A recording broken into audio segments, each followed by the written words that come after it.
Hermanos, yo quisiera llevarlos a reflexionar acerca de la situación actual que vivimos y compartir algo que es muy interesante. Ustedes saben que en estos últimos años, año 2020, año 2021, muchas de las cosas que le daban seguridad a las personas han desaparecido. ¿Es así o no? Antes uno decía, me voy a Buenos Aires, me voy a Cancún, yo no porque no tengo plata, ¿no? Pero me voy a Cancún, me voy a Miami. ¿Cuál era el problema? Uno sacaba el pasaje y se iba. Ahora no podemos hacer eso. A ver, si voy a tal lugar, ¿me dejarán pasar, no me dejarán pasar? ¿Y qué hablar el año pasado, por ejemplo, cuando de repente estábamos todos trabajando lo más bien y de un día para el otro el gobierno dijo, todo el mundo a su casa? Y sé que muchos hermanos y muchas personas perdieron su trabajo porque tuvieron que cerrar, sin poder trabajar. Pero no solamente pasó eso.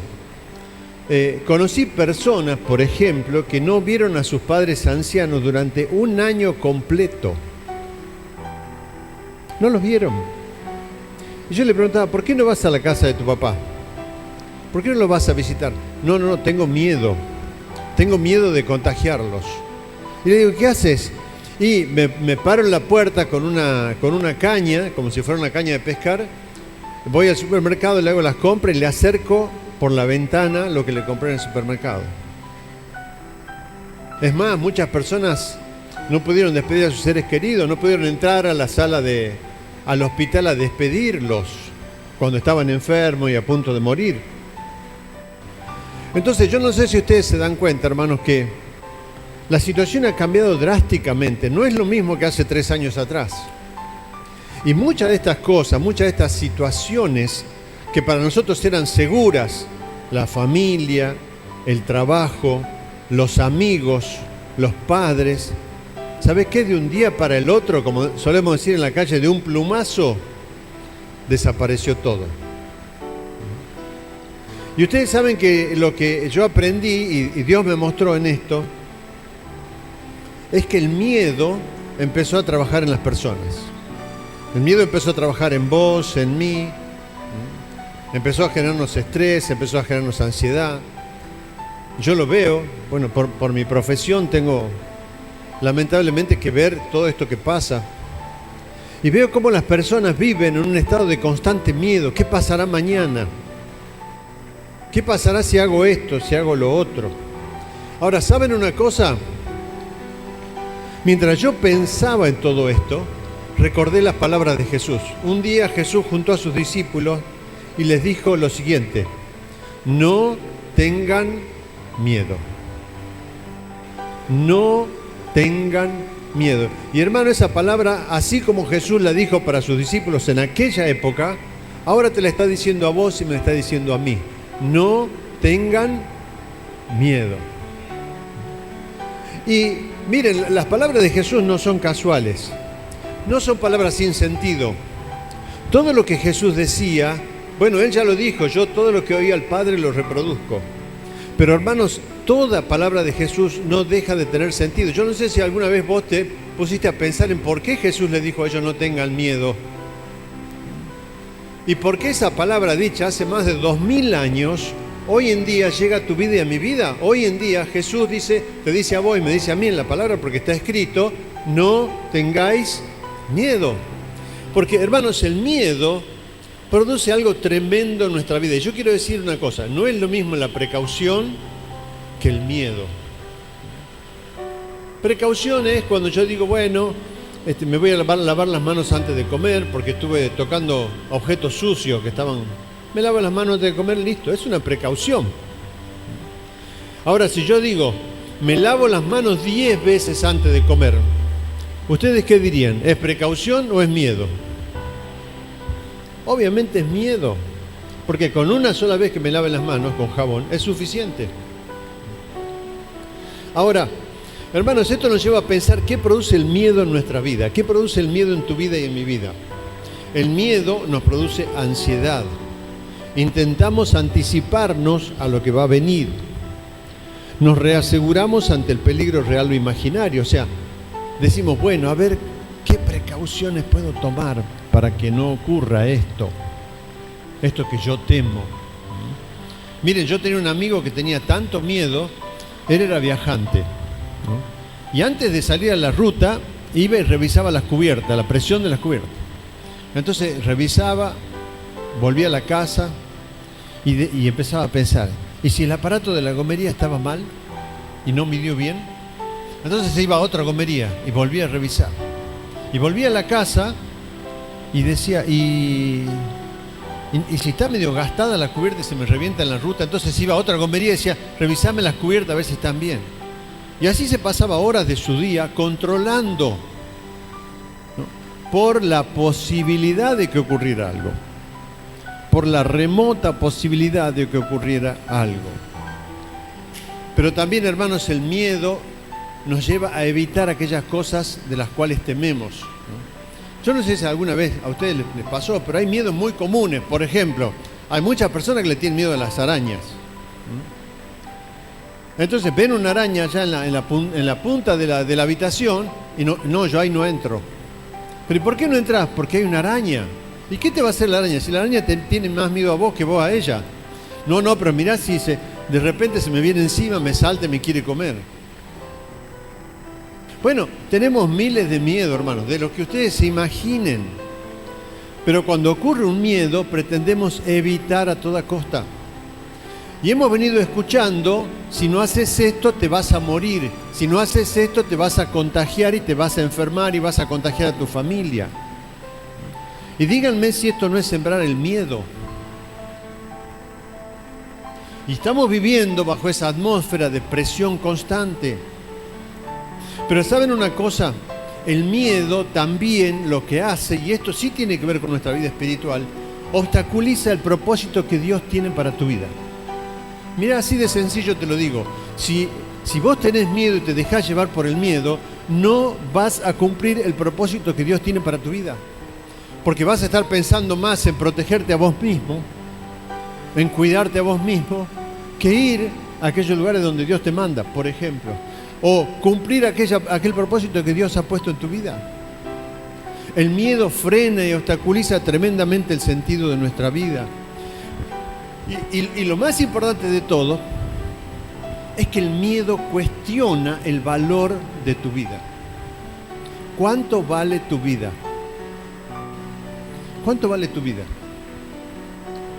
Yo sé que no espero que me respondan esa pregunta, porque es una pregunta difícil. Pero el miedo, hermano, cuestiona el valor de tu vida. Porque dice, bueno, pero entonces yo quiero vivir, yo me quiero cuidar, quiero hacer esto, quiero hacer lo otro, porque quiero vivir. Obviamente, todos queremos vivir, ¿no? Yo tengo un amigo que dice, todos los cristianos quieren ir al cielo, pero ninguno está apurado. Obviamente todos queremos vivir, y está bien que así sea. Pero el miedo dice, bueno, ¿cuánto vale tu vida? Bueno, si yo me tengo que quedar encerrado, enclaustrado hasta los 90 años, no importa, lo importante es llegar hasta los 90. ¿Tiene sentido? Algunos dicen no tiene sentido, tal vez para otros dicen sí, para mí tiene sentido vivir hasta los 90 encerrado, qué sé yo. Y hermanos, tenemos dos ejemplos en la Biblia que yo lo voy a mencionar rapidito. Primero ejemplo, Elías. ¿Ustedes recuerdan al profeta Elías? El profeta Elías fue un gran hombre de Dios, tremendo hombre de Dios. Miren ustedes lo que hizo. Un día se enfrentó a 450 profetas de Baal, que el Baal era un dios que ellos adoraban en esa época, y les hizo un desafío. Dijo, hagamos 2 altares. Yo voy a hacer el altar para mi Dios, ustedes hagan el altar para su Dios. Y vamos a orar, que descienda fuego del cielo y consuma las ofrendas que hay sobre el altar. Bueno, ¿qué le dijo Elías? Empiecen ustedes que son más, les doy la prioridad.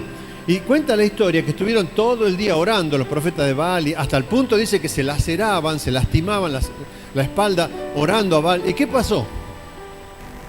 No pasó nada. Entonces dijo a Elías, bueno, ahora me toca a mí. Elías oró, ¿y qué pasó? Descendió fuego del cielo, dice, y consumió totalmente el holocausto.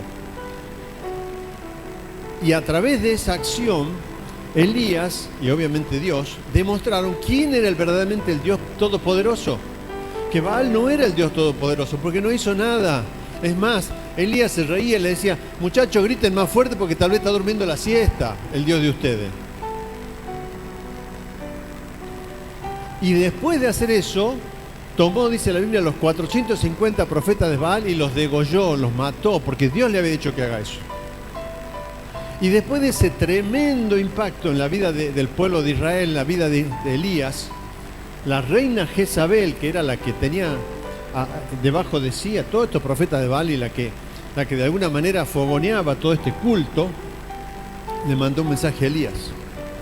Le dice, Elías, mañana a esta hora yo voy a hacer con vos lo mismo que vos le hiciste a los profetas de Baal.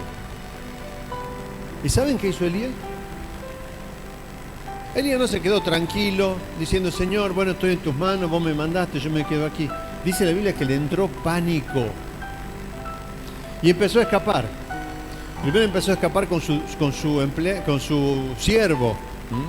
Y ustedes tengan en cuenta, Israel es un país chiquito, de punta de norte a sur tiene 200 kilómetros. Y cuenta la Biblia que Elías estaba en el norte, empezó a escapar con su criado hacia el sur. Cuando llegó al límite sur, después de 200 kilómetros de caminar, correr, etcétera, etcétera, dejó a su criado, se fue se internó en el desierto y en el desierto dijo, Señor, yo no quiero vivir más, mátame. ¿Qué le pasó a Elías? ¿Tuvo miedo? Ahora, Elías, yo le diría a Elías, pero Elías, después de todos los milagros que Dios hizo con vos, ¿por qué tenés miedo ahora? ¿No te demostró Dios que Dios es poderoso? Sí, pero yo me imagino que Elías me habría dicho a mí, sí, Ernesto, pero yo soy humano como vos. Y también tengo miedo, ¿no? Y ese miedo lo llevó a escapar. Pero también tenemos otro ejemplo. Un día Jesús, andando por Jerusalén, llegó a la casa de María, Marta y Lázaro. Y cuenta la historia que Jesús llegó a la casa y se puso a enseñar. ¿Y qué hizo María? María, una de las hermanas, se sentó en el primer lugar diciendo, Señor, yo quiero escuchar lo que me vas a enseñar. Y se sentó ahí. Pero Marta, su hermana, andaba apurada. Claro, estaban preparando los tamales, las empanadas, las humitas, ¿no? Poniendo la mesa. Y andaba ajetreada, corriendo de acá para allá. Y lo interrumpe a Jesús. Le dice, Señor, ¿no ves que yo estoy aquí ansiosa, preparando todo? Y María se sentó y no me está ayudando. ¿Por qué no le decís que me ayude? ¿Y saben lo que le dice Jesús? Le dice, María, ansiosa, preocupada, afanada, temerosa estás. Pero María ha elegido Marta le dice a Marta, pero María ha elegido la mejor parte. A ella eso no se le va a quitar. ¿Qué le estaba diciendo a Marta? Marta, deja de tener miedo. Cálmate, no te pongas ansioso. ¿Por qué? Porque el miedo te hace entrar en ansiedad. El miedo te hace entrar en hiperactividad. Te dice, no, tengo que hacer esto, tengo que hacer lo otro para llegar. Y estos son dos ejemplos, hermanos, de lo que el miedo hace. El miedo nos genera duda, nos genera inseguridad, nos genera ansiedad, aumenta nuestro temor, nos hace sentir mal, nos hace sentir como a Elías, que mañana me van a matar, me tengo que escapar y no pienso en nada y actúo, me torno impulsivo y hago y me voy y tomo decisiones y no las pienso. O como Marta, no, tengo que llegar, tengo que hacer todo porque si no el maestro se va a enojar. Jesús le dice, yo no voy a hacer nada. Hermanos, el miedo causa ansiedad y ¿saben qué más importante? Cambia nuestra manera de pensar. Y en esto quiero ser bien claro. El miedo te va a llevar a...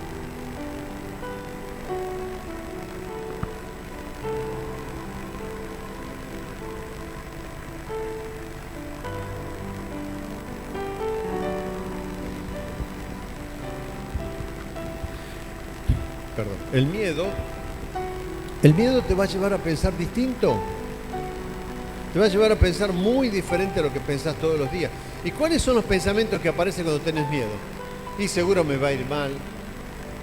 Seguro no me van a dar ese trabajo que estoy buscando. Seguro me voy a enfermar y me voy a morir. No, si yo me enfermo, seguro que me muero. Estoy seguro de que nadie me quiere. Nadie me va a querer, porque ¿quién me va a querer a mí? Todo me sale mal, mejor no emprendo nada porque todo me sale mal. Me dicen el fracasito y siempre me van mal en las cosas. No hago las cosas bien, soy un fracaso. Debo hacer todo bien. Mi trabajo no es tan bueno, mi compañero lo hace mejor. A mí, nadie va a gustar de mí, seguro que no voy a conseguir pareja, seguro que no me voy a casar, seguro que me va a ir mal en la vida con mis novias, con mis novios. El miedo nos cambia nuestra manera de pensar y hermanos, tengamos cuidado con esto. El miedo va a cambiar tu manera de pensar, va a intentar cambiar tus creencias más profundas y ahora te lo voy a demostrar a donde yo voy. Y hermanos, en este tiempo, nuestro mayor enemigo, ¿sabe quién es? Es el miedo. ¿Y sabés quién está detrás del miedo? ¿Sabés quién está en la maquinita generando miedo en tu vida y en mi vida? El enemigo de nuestras almas, Satanás. Porque él quiere que vos y yo tengamos miedo. Él quiere que vos y yo nos paralicemos, que el miedo nos paralice, que nos lleve a tomar decisiones equivocadas. Él quiere eso, porque sabe que cuando nosotros tenemos miedo, no confiamos en el poder de Dios. Y empezamos a desfallecer, nuestra fe decae, y entonces empezamos a perder el terreno ganado. Ahora, hermano, ¿de dónde viene el miedo? ¿Sabe de dónde viene el miedo? De lo que vemos y de lo que oímos. De lo que vemos y de lo que escuchamos. ¿Qué ves cuando recién te levantás de la cama? ¿Ves esto?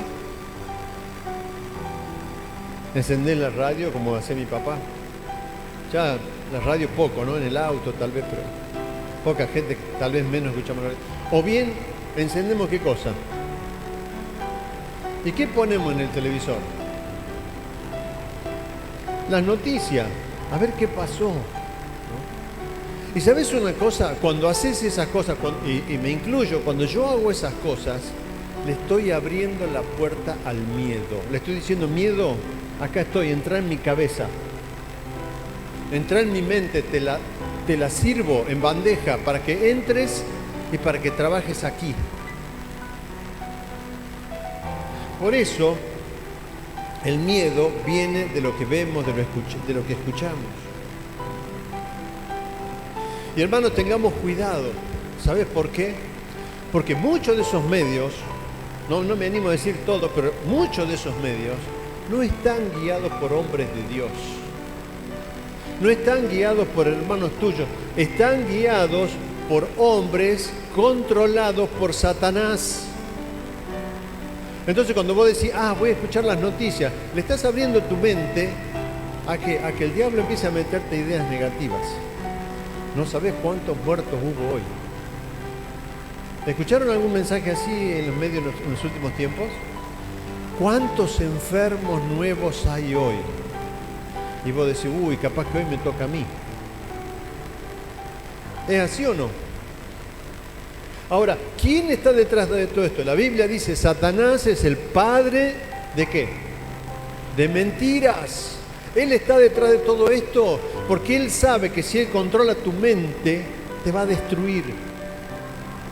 Él sabe que si él controla tu mente, te va a hacer su esclavo.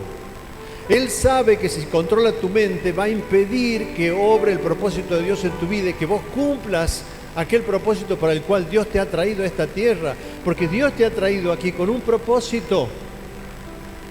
Dios tiene un objetivo para tu vida. Ahora, si tenés miedo, no vas a lograr nada. Si yo tengo miedo, no voy a lograr nada. Imagínense Jesús con miedo antes de ir a la cruz. ¿Qué hubiera pasado?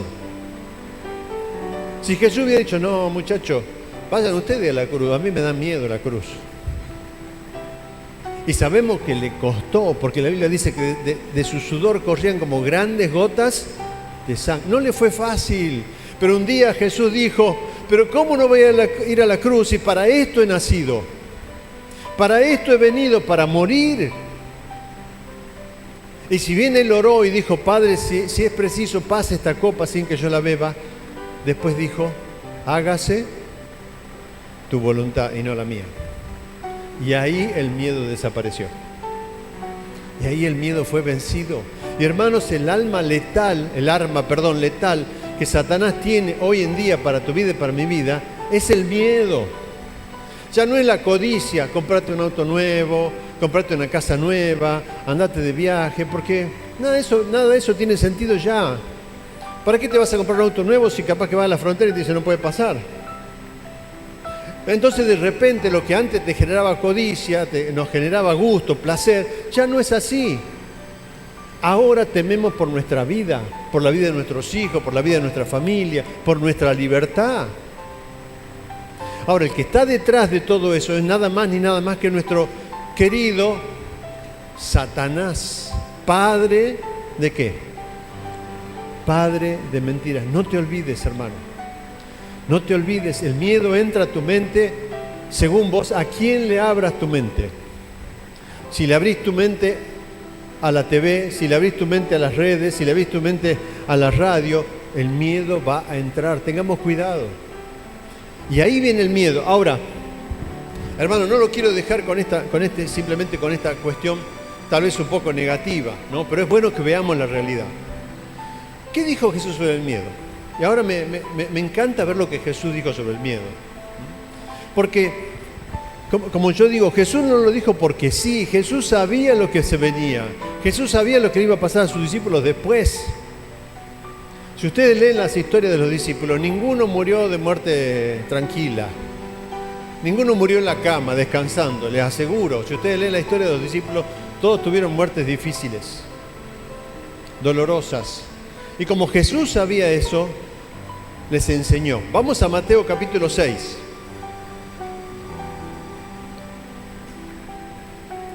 Dice la palabra, Mateo capítulo 6, versículo 31. Por eso les digo, no se preocupen. ¿Qué significa eso? No estén ansiosos, no estén preocupados. ¿Por qué? Por su vida. Hermano, ¿tenés que preocuparte por tu vida? ¿Cuánto vas a vivir?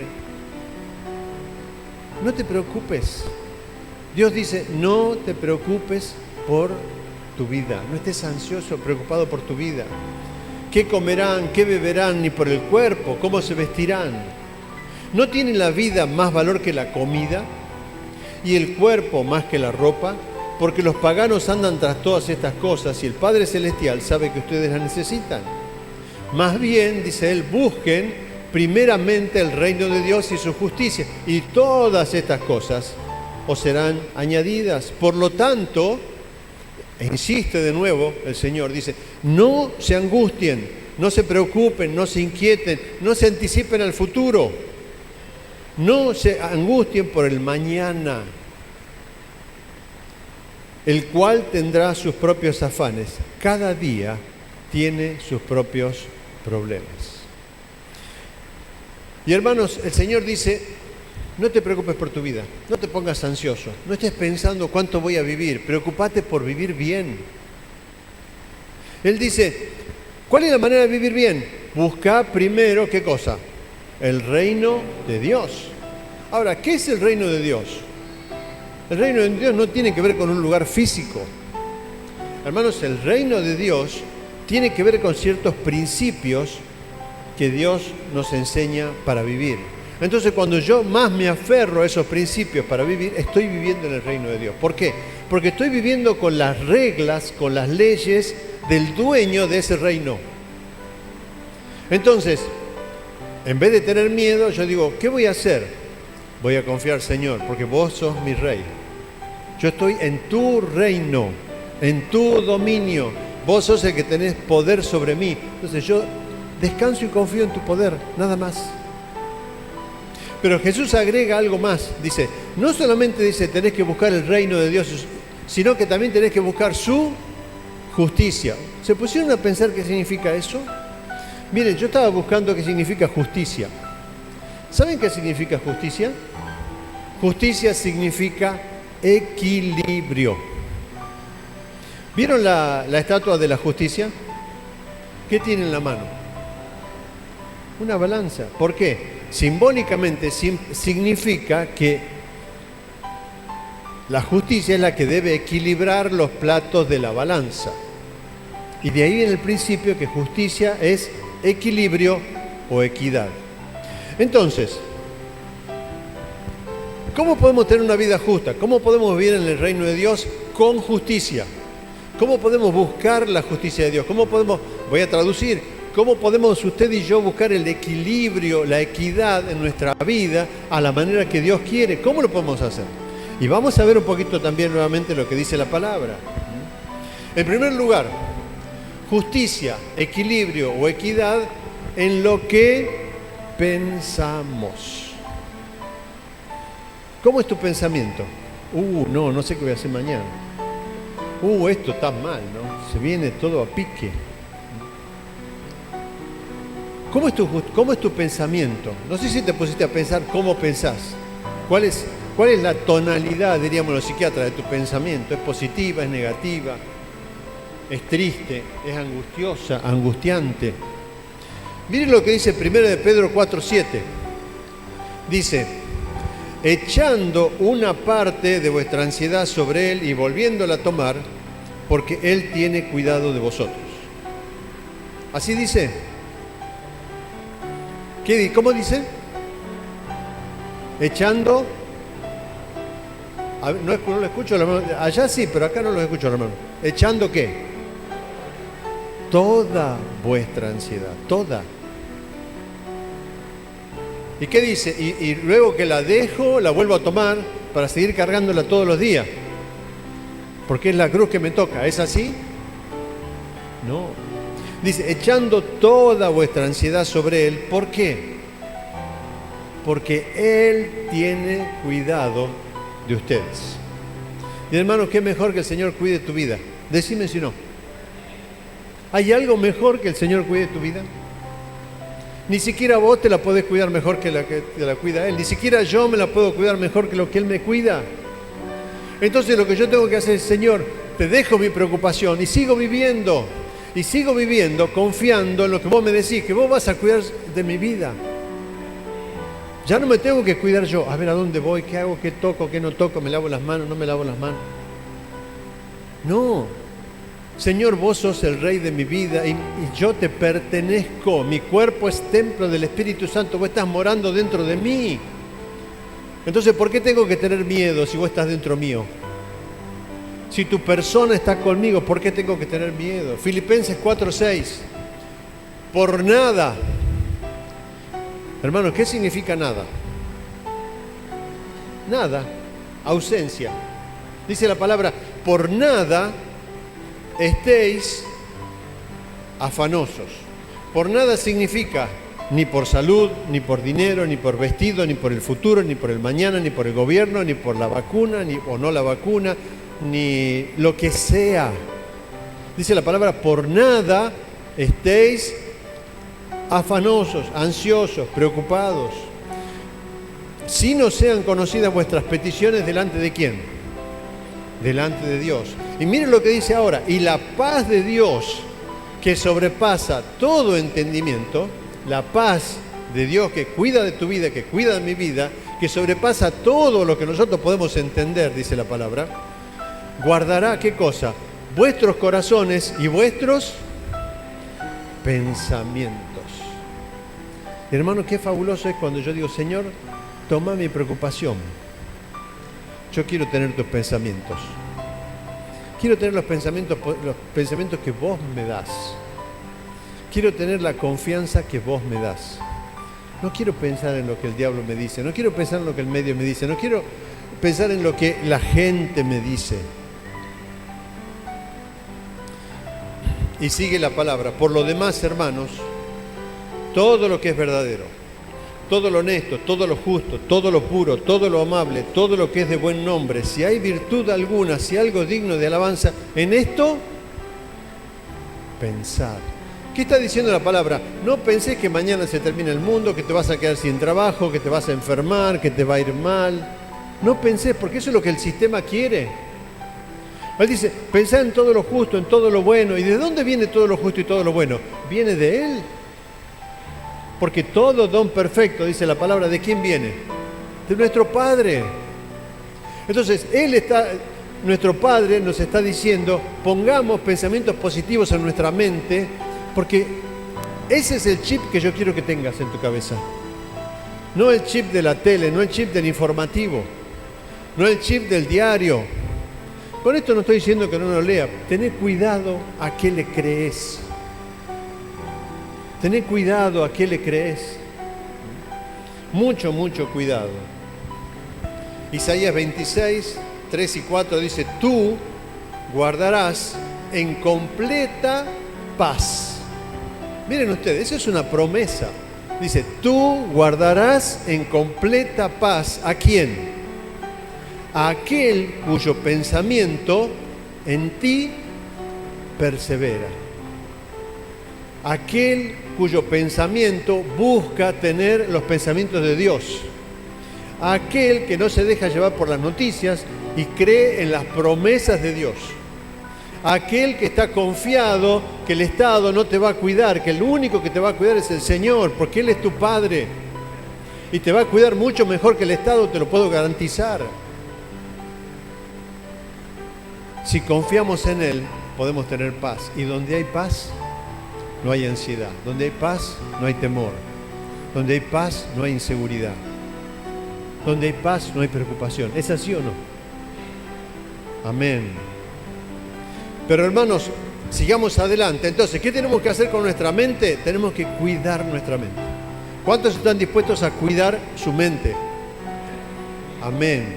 Vamos a cuidar nuestra mente para la gloria del Señor y para que Él cumpla lo que Él desea para nuestra vida.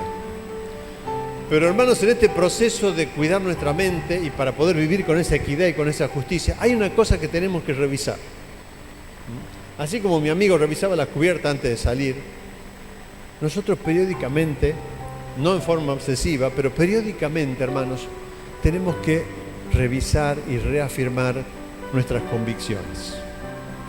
¿Sabés qué es una convicción? Te lo voy a definir.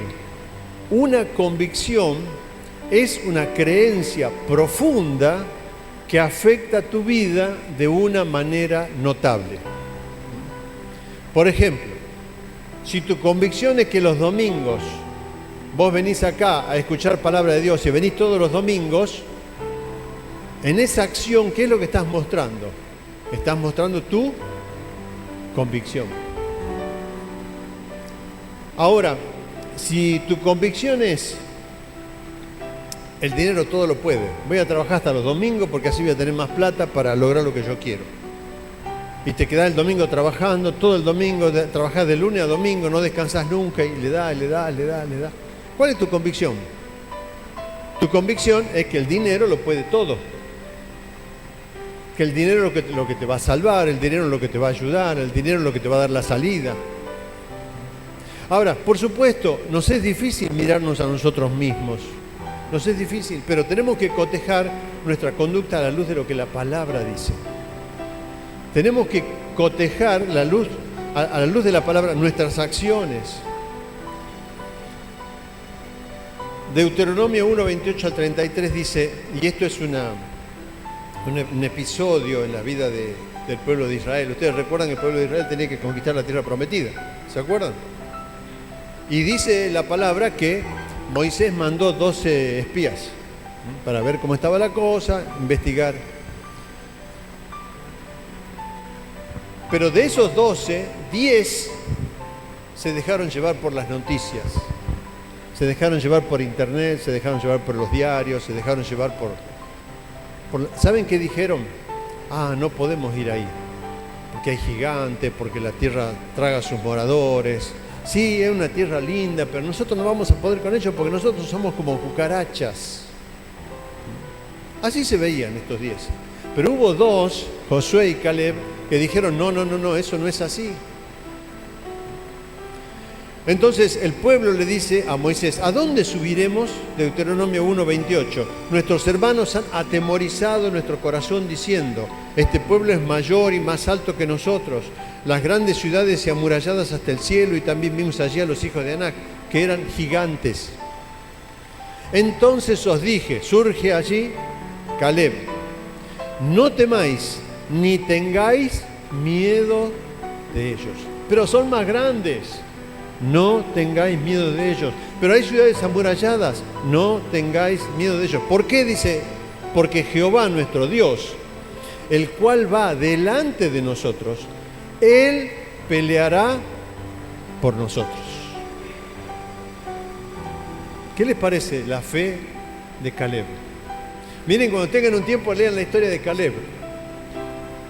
Era un hombre tremendo, no se achicaba nada. ¿Sabe por qué? Porque él confiaba en su Dios. No se achicaba. Le decía, no importa que haya ciudades amuralladas, nuestro Señor peleará por nosotros, conforme a todas las cosas que hizo por nosotros en Egipto, delante de vuestros ojos. Porque esos 10 que habían ido con él, también habían vivido lo que pasó en Egipto. Habían visto las plagas, habían visto cómo Dios abrió el mar rojo, todos los milagros que Dios había hecho. Ahora, parece que no les bastó para creer. Parece que no les bastó, pero sí a Josué y Caleb les bastó. Y ellos dijeron, Jehová peleará por nosotros. El rey David en el Salmo 27, también que pasó por tantas cosas y Dios tanto lo ayudó, el Señor estuvo siempre con él, que él escribió este Salmo y dice, Jehová, el Señor, es mi luz y mi salvación. ¿De quién temeré? Jehová, el Señor, es la fortaleza de mi vida. ¿De quién he de atemorizarme? Cuando se juntaron contra mí los malignos, mis angustiadores y mis enemigos, para comer mis carnes, ellos tropezaron y cayeron. Aunque un ejército acampe contra mí, no temerá mi corazón. Aunque un ejército acampe contra mí, dice el rey David, no temerá mi corazón. Aunque contra mí se levante guerra, yo estaré confiado. Qué hermoso, hermanos. Hermanos, esa promesa y toda esta vivencia del rey David que Dios hizo en la época de él, lo hace ahora. No es que lo hizo allá lejos y ahora no, ahora también lo hace. Y lo quiere hacer en tu vida. ¿Sabes de qué depende? De que le creas. Depende de que le creas. El hijo del rey David, el rey Salomón, escribió algo que a mí me pone la piel de gallina. Proverbios 10:24 dice, lo que el impío teme, eso le vendrá. Lo que el impío, el que está lejos de Dios, teme, eso le vendrá. Y hermanos, tengamos cuidado con esto. Lo que yo temo, eso me va a venir. No es lo que Dios quiere. Dios no quiere que te vaya mal, Dios no quiere que te enfermes, Dios no quiere que fracases. Dios quiere que seas un triunfador, pero no a la manera del mundo. A ver cómo hago para zafar. A la manera de Dios. Aunque un ejército acampe contra mí, no temerá mi corazón y yo estaré confiado. Hermanos, esas son promesas. Dale un aplauso al Señor.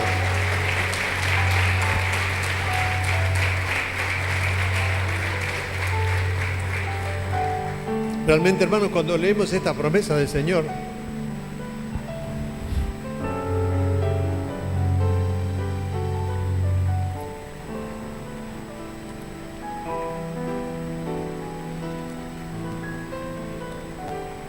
en tiempos difíciles,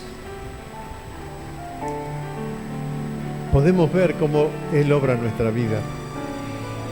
Y hermanos, Satanás no quiere que no confíes en Dios. Satanás quiere que confíes en el sistema, que seas una oveja que te lleven de las narices al matadero. Pero Dios dice, no va a ser así, yo estoy con vos. Y el mismo rey David un día se enfrentó con el gigante Goliat. El gigante Goliat medía como 3 metros. David era un pibe, ni siquiera tenía armadura. Y él le dijo al gigante, vos venís a mí con espada, con lanza, con jabalina, pero yo vengo en el nombre del Señor Todopoderoso, Dios de los ejércitos de Israel. Un pibe, un adolescente.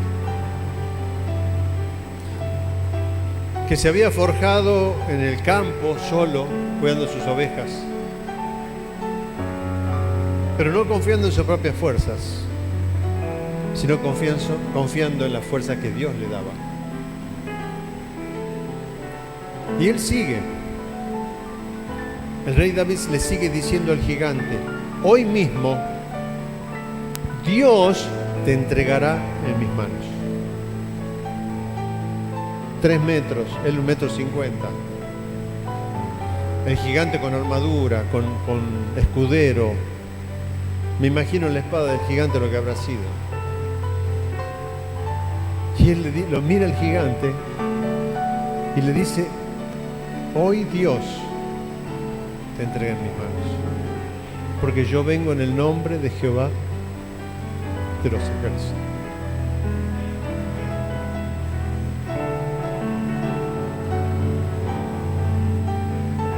Porque él dice: la batalla no es mía, la batalla es del Señor. Y Él los entregará a ustedes en nuestras manos. Por último, Mateo capítulo 6 termina el párrafo que leímos. Jesús termina diciendo: vuestro Padre Celestial sabe que tenéis necesidad de todo esto.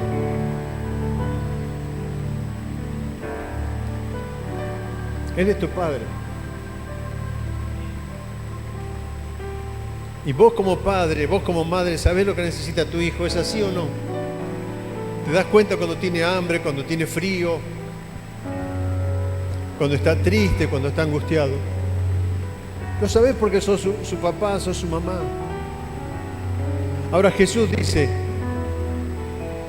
nuestro Padre sabe acerca de todas tus necesidades y Él va a cubrir tus necesidades. Por eso no tengas miedo. Por eso tenés confianza. Y hermano, te quiero decir una cosa: lo opuesto de la fe no es la incredulidad. Lo opuesto de la fe es el miedo. Por eso Satanás quiere meter miedo en tu cabeza, porque cuando vos tenés miedo no tenés fe. Y la palabra dice: sin fe, ¿qué es? Es imposible agradar a Dios. Entonces, ¿qué dice Satanás? Yo le voy a meter miedo a todos para que nadie confíe en Dios, sino confíen en el sistema. Pero Jesús dice: no tengan miedo, vuestro Padre Celestial sabe cuáles son tus necesidades. Y en esa confianza nos recreamos día a día, en esa confianza tomamos de Él día a día, en esa confianza nos fortalecemos. Porque Él dice: yo tengo cuidado de ustedes, porque yo los amo, soy su Padre. No miren a su alrededor, no miren el sistema, mírenme a mí. Vengan a mí, acudan a mí, vengan con sus pedidos, con sus oraciones. Yo los quiero escuchar, quiero estar cerca de ustedes. ¿Por qué? Porque quiero hacer maravillas en la vida de ustedes, como lo hizo en la vida de David, en la vida de Jesús, en la vida de Moisés, en la vida de Josué, en la vida de Caleb. Dios quiere hacer maravillas en tu vida. ¿De qué depende? Hermano, depende de que no tengas miedo. Y depende de que confíes ciegamente en ese Padre que conoce todas tus necesidades.